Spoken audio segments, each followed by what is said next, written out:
Okay.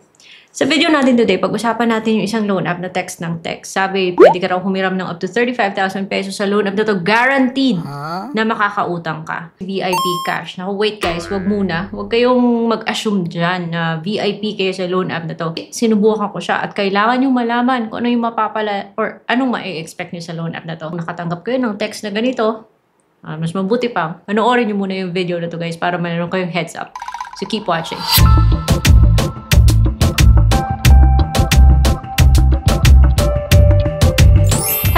Welcome back to my channel. It's Ate Red here, the original Utang Queen. And in today's video, isa na namang ola yung pag-uusapan natin, guys. But bago ang lahat, kung bago pa dito sa channel, hit that subscribe button because yung pinag-uusapan natin dito ay ola.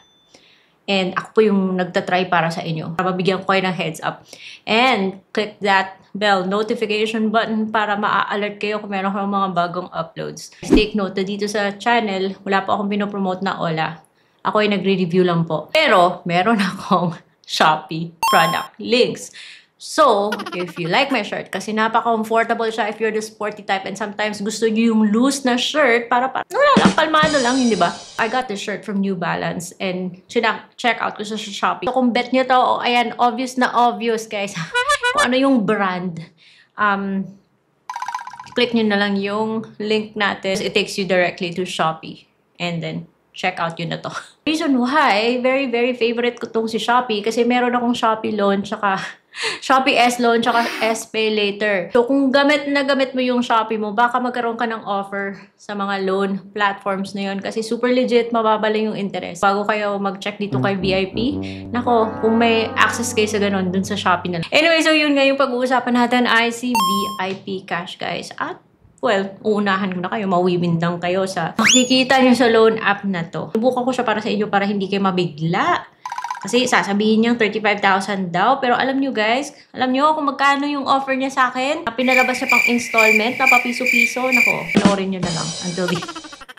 Sorry! So ayun guys, I need you guys to watch this video. Nada-download lang po siya sa Google Play Store. Green, black, something like that. Easy to get started because lahat naman sila mukhang easy eh. And then flexible loan options. Pero kung first time mo, huwag ka mag-expect na change mo yan. Ang baba ng offer niya sa akin. Which okay lang naman sana kung totoo naman yun, kung buo siyang matatanggap, diba? Pero wait lang. Sabi niya, SEC registered siya. Pero hinanap po siya doon sa list of recorded online lending platform sa SEC na website. And guess what?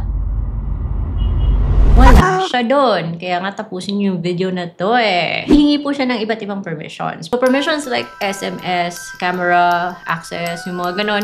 Photos, location, advertising, device data. Aba, marites siya ha. So mag-a-agree ka doon at magsa-sign up ka. Now, when you sign up, bibigay mo po yung phone number mo, mag-OTP ka. At pagkatapos, yung OTP niya galing naman kay VIP Cash. Okay, fine, at least. Kaya pagkatapos mo, magpapaset siya ng password. Unfortunately, yung password na hindi siya masyado mahigpit. Kaya tinanggap niya yung password na yung pinakamadaling password that I can think of. And I'm sure, mahuhulaan din to na kung sinong hacker. Kaya ayoko sa mga dito mga loan apps. Gusto ko yung mga loan apps, yung pahirapan mga guys. Especially sa password. Anyway, so just click continue. I'm just babbling. And then, hihingi po siya ng access sa location mo. And then yun, lalabas 50,000 pesos pala yung maximum loan dito. Pero wag na kayong umasa dyan mga guys. By the way, this account has, this loan app, meron po siyang delete option. Delete na drama na yan. Panoorin nyo na nga lang yung video na to. Mas mabuti pang may heads up kayo kaysa sa mag-request pa kayong pa-delete. Usually, I would check kung meron ako mga pending, kung may history ako sa dating loan app. Pero baka nga nagdi-delete siya kasi wala naman akong mga history dito. Anyways, ay magbibigay po siya ng instructions kung paano picturein yung ID mo. Pagkatapos yung mga IDs na tatanggapin niya are either UMID, passport, driving license, SSS, PRC, postal ID, national ID, electronic man, or yung physical pwede, GSIS, PhilHealth. But, think twice, thrice, if talaga magbibigay kayo ng ID sa loan app na to. So, pwedeng i-upload mo from your gallery or pwedeng picturean mo while you're doing the application. And makaka-capture niya po yung details ng ID. Just make sure na accurate po yung na-capture niya. And then, if you fill out mo lang yung other information na hihingin niya, and then, yung contacts na hihingin niya sa'yo ay 3. Then, mag-facial recognition siya. Pagkatapos, hihingi po siya ng withdrawal account. Eto na guys. Pagkatapos mo ibigay yung withdrawal account, lumabas na yung kanyang offer. Ano ba yan? So, bago kaya tayo papunta sa offer, hindi pa kayo nagtataka kung bakit ang dami nagbibigay sa kanya ng 1 star. Siyempre, maraming galit. Kasi alam nyo guys, yung loan app na to, ang baba na nga ng offer niya. Ang laki malaki pang ikakaltas niya. So, yun. Tapos ito first impression na kaagad guys. First impression, alam niyo ba na nababatrip ako sa mga loan app na pinahihirapan ako sa pagkuha ng material. Pagdating sa offer, ayaw niyang pa-screenshot. Ba't naman ayaw niyang pa-screenshot? Akala mo naman ang ganda-ganda ng offer niya. So, hindi ba kayo nagtataka kung bakit ang daming galit? Kasi yun nga, yung offer niya ang baba-baba pero ang laki ikakaltas niya pagkatapos 7 days lang. Kahit na ipalabas niya kunyari, pakita niya sa inyo na installment daw, aanhin mo naman yung 6 terms na papiso-piso. Kasi yung loan mo ay bayad na 7 days pa lang. So, yung loan na to, yung offer sa akin is 1,000 pesos. Ayaw niya pang pa-screenshot guys Pero at least, sa simula pa lang, pinakita niyang yung matatanggap mong amount is 770 lang sa 1,000 na loan kasi kakaltas siya ng service fee na 230. This app does not allow screenshots. Laki ng ulo nito Ito po yung papakita niyang terms. Drama lang yung mga 1 peso. 1 peso na yan. 7 days lang siya. Yun yung totoo. Kinonfirm ko.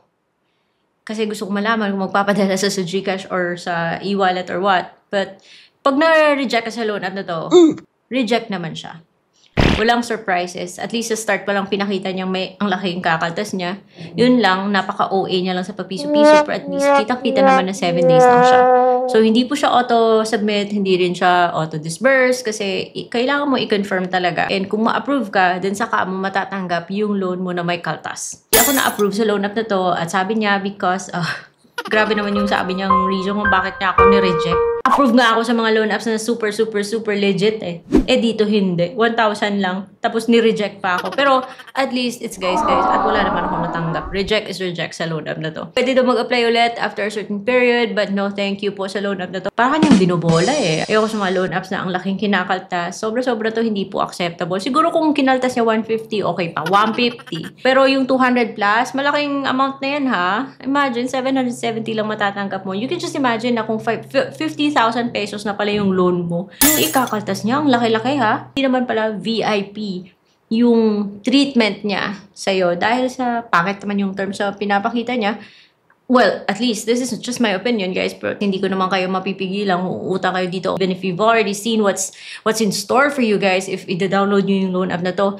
Pero please be careful. If you are going to ask my opinion, and syempre opinion ko lang naman to, meron tayong mga loan apps that are much better than this loan app, and you can check them out in this playlist, Legit Loan Apps by Ate Ren. I've created that playlist because it's a collection of mga loan apps na na-try ko, and so far, okay naman yung experience ko. And obviously, they're much better than this loan app. I hope guys, sinapos nyo yung buong video at hindi nyo pa na-download to si VIP Cash. Kung meron ko yung mga loan apps na gusto nyo pasilip let me know in the comment section below. Subscribe if you haven't already. And that is all for today's video. Bye-bye!